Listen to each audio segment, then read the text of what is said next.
What's going on, guys? Welcome back to my channel and another episode of Weekend Watch. This past weekend, we had two major successes at the box office. The first one being Alien Romulus.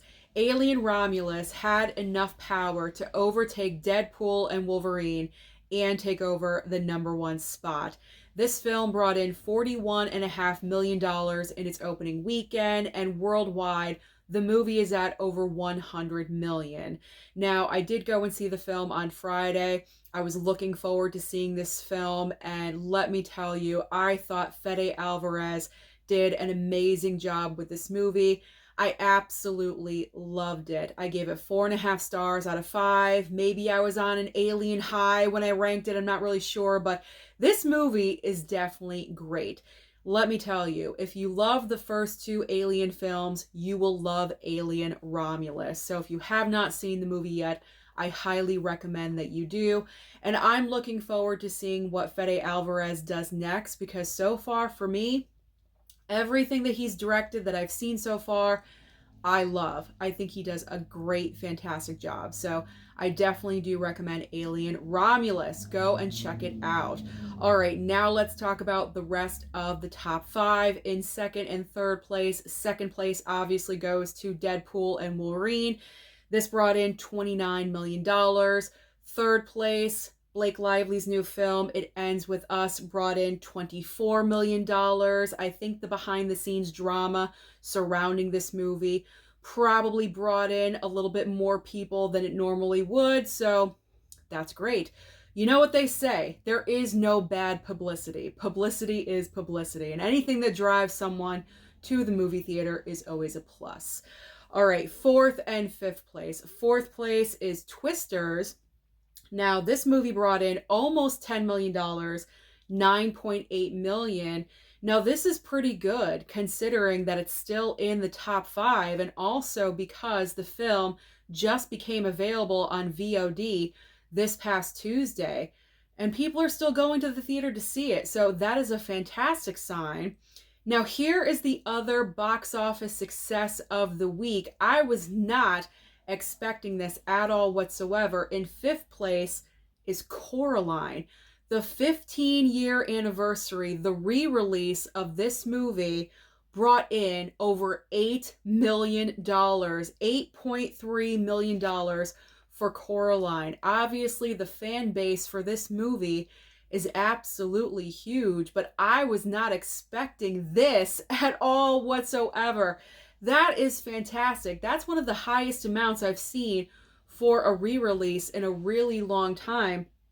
I mean, for this movie to make enough to break into the top 5, eclipsing Borderlands and Trap and Inside Out 2 and Despicable Me 4, that is impressive. So I was just so surprised when I was reading everything over and I saw that Coraline made it into the top 5. That is impressive. So that's amazing.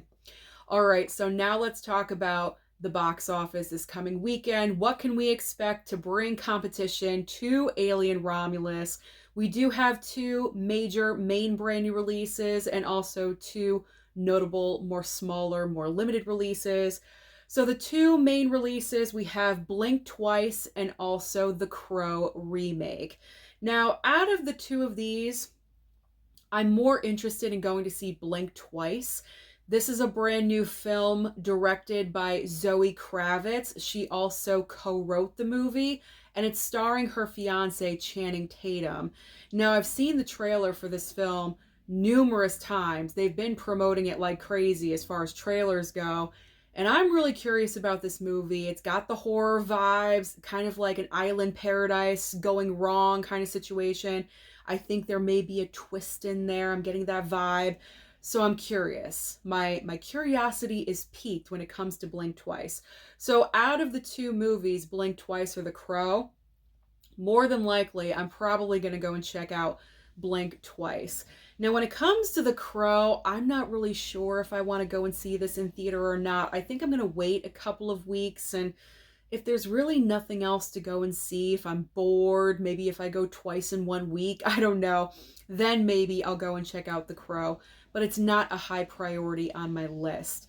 Now, the more limited releases are two horror films. We have Strange Darling and also Stream. Now, when it comes to Strange Darling, I'm definitely interested. See, this would be the other movie I would want to go and see over The Crow, because Strange Darling, this is a brand new horror film, as I mentioned, and I saw the trailer a couple of times and it just really got me hooked in right away.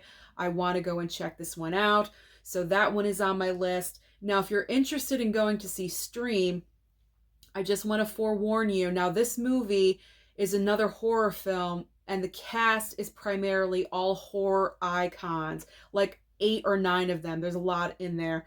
There's Danielle Harris, there's Felissa Rose. I can't remember off the top of my head who else is in the movie, but there's a lot of horror icons in the film. It could be a lot of fun. But what I do want you to know is that I feel like Stream is only going to be in theaters less than a week. I feel like it's going to be there a couple of days, because I was kind of interested. I was like, maybe I want to go and see that. I checked my AMC app and it's only playing in my theater for like 3 days and then it's gone. So you may want to check that one out right away before it leaves your local theater. I just want to let you know that in case you were interested in going to see Stream.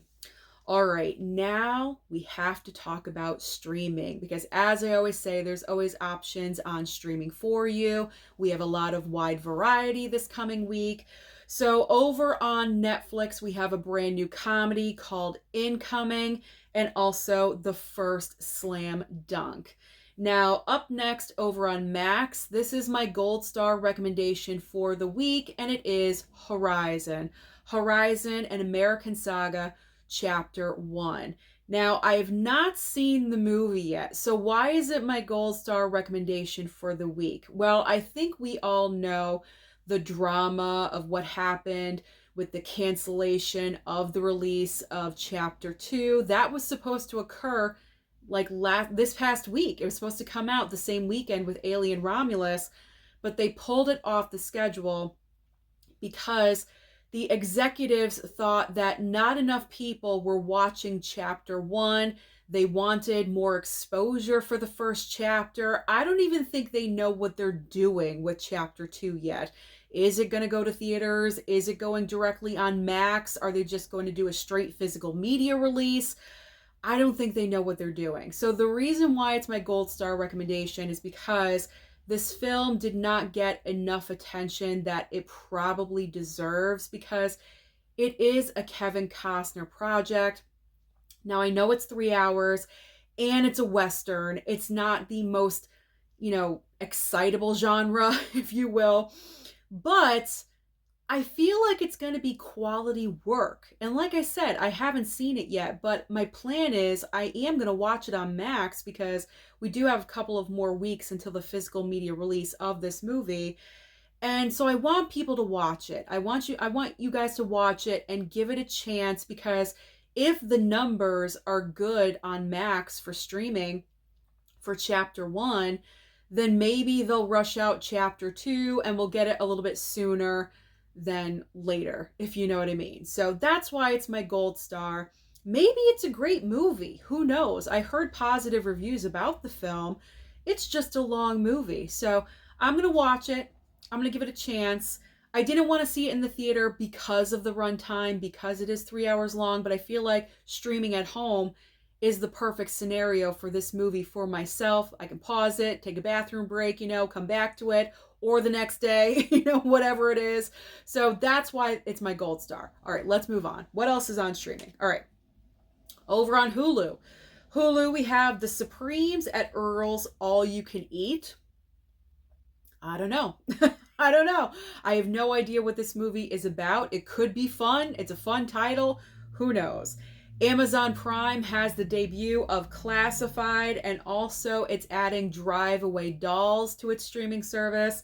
Now, I will forewarn you right now, Drive Away Dolls, if you are waiting for streaming, just to give you a little bit of a warning, this is a very sexual movie. Okay, there's a lot of sex, there's a lot of sexual references.